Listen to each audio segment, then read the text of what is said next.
Have you ever told yourself, I'll do it tomorrow when I feel more motivated? We've all been there. Waiting for that magical burst of inspiration to finally start that project, hit the gym, or learn that new skill. But what if I told you that waiting for motivation is the biggest lie you've been telling yourself? It's the very thing holding you back from achieving your goals.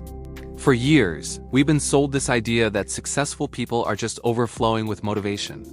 They wake up every day, pumped and ready to conquer the world. But that's a myth. The truth is, motivation is a feeling. It's an emotion. And just like any other emotion, it's fleeting, unreliable, and completely out of your control. Some days you'll feel it, and some days you won't. Relying on it is like trying to build a house on quicksand. Think about it. On the days you don't feel motivated, what happens? You procrastinate. You make excuses. You tell yourself you're not in the right headspace. The task gets pushed back, and then the guilt starts to creep in. This creates a vicious cycle. No motivation leads to no action, which leads to feeling bad about yourself, which in turn kills any potential motivation you might have had. It's a trap, and millions of us are stuck in it.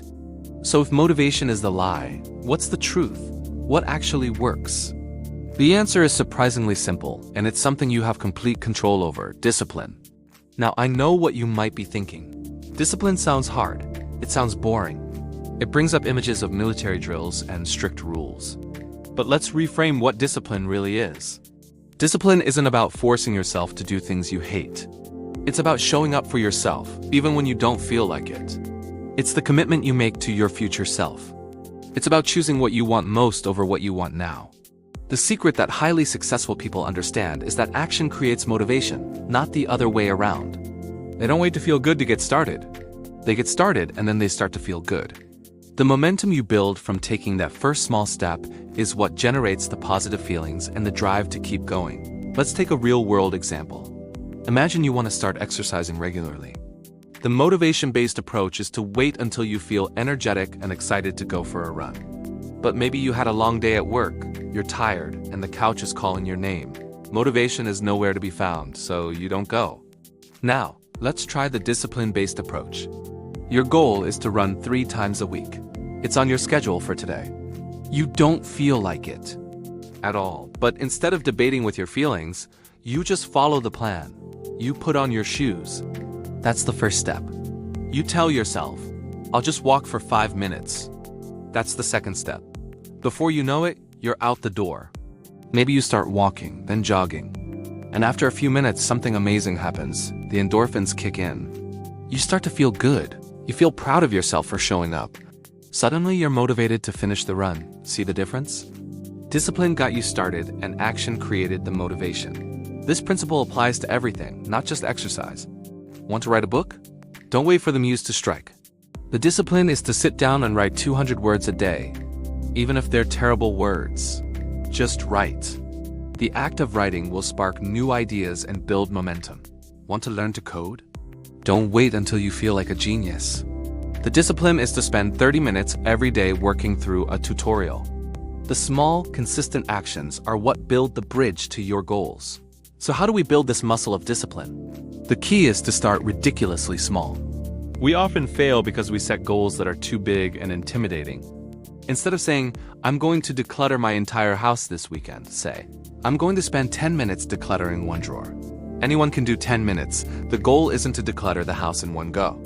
The goal is to build the habit of taking action.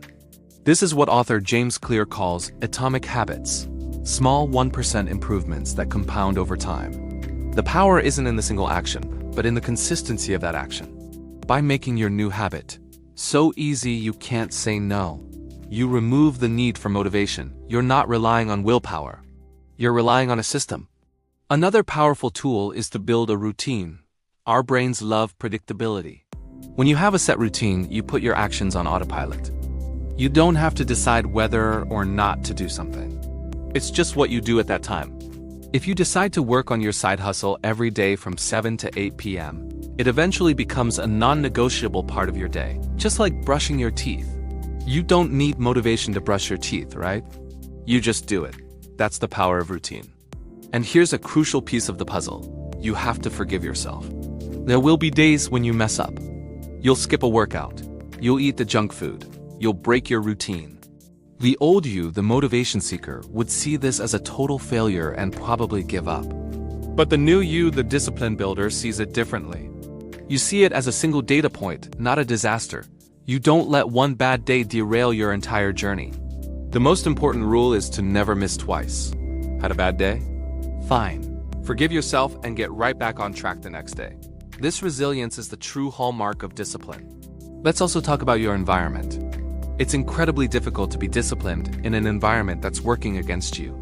If you want to eat healthier, don't keep your kitchen stocked with chips and cookies. You're just making it harder on yourself. If you want to be more focused, turn off your phone notifications and close those extra browser tabs. Design your environment for success. Make your desired actions easier and your undesired actions harder. So to recap, stop waiting for the feeling of motivation. It's a fair weather friend that will abandon you when you need it most. Instead, focus on building discipline. Start with actions so small they're impossible to say no to.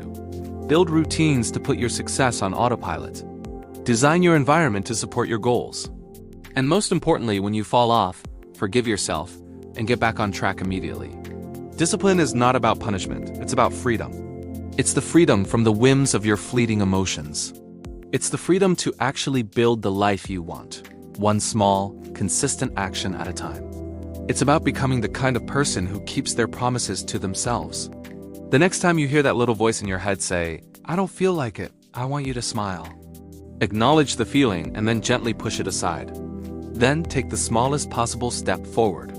Put on your shoes, open the book, write one sentence. That is the moment you take back control. That is the moment you choose discipline over delay. That is the moment you start winning. Thank you so much for watching. If this idea resonated with you, hit that like button and subscribe for more content on building a life you love.